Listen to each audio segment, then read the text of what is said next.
আশ্বিন মাসেতে কার্তিক মাস। ও আচ্ছা আচ্ছা, এটাই লাস্ট সিজন। ও আচ্ছা।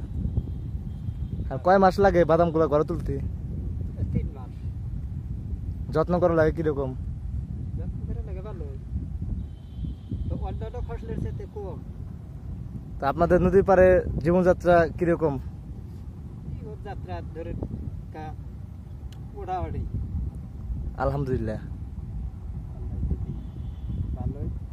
চাষাবাদ করে খাওয়া দাওয়া করা হয়, সংসার জীবিকা চলে, সব মিলে আলহামদুলিল্লাহ, তাই না চাচা? আলহামদুলিল্লাহ। আপনি আরো কি কি করেন? গরু বাছুর পালি, খাওয়ার দাওয়া করি, কৃষিকাজ। ও আচ্ছা আচ্ছা, কৃষিকাজ তো ভালো কাজ।